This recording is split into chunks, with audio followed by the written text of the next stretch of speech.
Good morning, everyone. My name is Keisha Martinez. I'm the other music teacher at St. Anne's. I mostly teach primary school, but I've also done grade 7, 8, and I help with grade 12.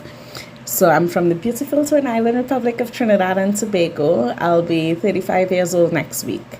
I am a board certified music therapist, a restorative justice consultant, violinist, church musical director, and a teacher. So my educational background, I have a performance diploma in violin from ABRSM, and then I did a Bachelor of Music degree in music therapy with a double degree in psychology. So those are from the University of Miami. I also have a Master of Science degree and graduate certificate in restorative justice, restorative practices, and grade 8 certificates in piano performance, music theory, and steel pan. So most of my work thus far has been integrating music therapy, music education, and then restorative practices. So my musical background is mainly classical, because of course my primary instrument is the violin. So here in Trinidad, music is really focused on in some schools, but other schools is almost non-existent.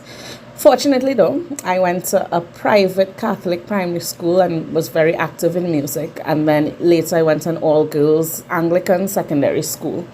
And that school has a reputation for choir and steel pan. So I grew up doing ABRSM exams privately, and then I was a member of the National Youth Orchestra and some other groups. So by age 15, I went to Interlochen Summer School, that's in Michigan, and then I did a summer in Berkeley, in Boston, before I went to University of Miami at age 17. So initially, I had intended to be a performer, classical violinist, and so I did a month of auditioning at conservatories in the States, but eventually I changed my mind and I chose music therapy. So here in the Bahamas, I just came temporarily for personal circumstances. So I've been teaching and performing as a violinist for about 18 months or so. But before coming here, I'd been teaching for the past about 18 years or so in different capacities. So I have taught all from toddlers all the way up to elderly students. A fun fact though is that St. Anne's is my very first full-time position at a school.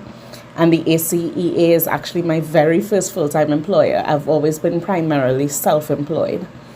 So in my work in Trinidad, I was an adjunct lecturer at the University of the West Indies, University of the Southern Caribbean. And then I did more contract work as a therapist, and then I was an educator at a few schools and prisons and group homes. So I had a private music school and about 200 students or so in 2019. And then as a therapist, I would work with children and teens with HIV, incarcerated people, or children in group homes. So, and then as I mentioned, I've also worked as an Anglican church musical director for about 27 years. In Barbados, that was my job as a musical director. So I helped them to start a community music school during the pandemic. So overall, over the past 20 years or so, I would say I work with maybe 40 choirs. I've been in 7 orchestras.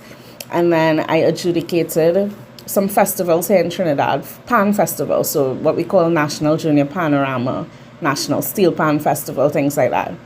About a decade ago, I did an internship in Pittsburgh, and I've also worked or presented in Miami, Jamaica, Costa Rica. So music is absolutely my life's passion, my life's work, and it has consumed me since I was maybe 3 years old or so. So it's all I know, all I love. So approaching the program at St. Anne's, I try my best to encourage the students to discover their musical selves in totality. So not to be limited in their understanding of the possibilities for music. Really, I think our program at St. Anne's works well because of the varied experiences that both teachers have had. So because between us, we have experience with most musical instruments, so we collaborate a lot to fill in each other's gaps, So we're not necessarily all primary or all secondary. So for instance, if I have a primary student that plays wind or brass instruments, I might send them to Mr. Knowles. If he has a student that plays a string instrument or piano or wants to do steel pan, he'll send them to me. So I think working as a department that way is crucial. Sometimes I think as musicians, we can get territorial or we can have big egos, But I've always believed that humility and a willingness to admit when we don't know something are what really makes a good musician. So because we share this willingness to learn from each other, I think our program has really, really grown over the past year.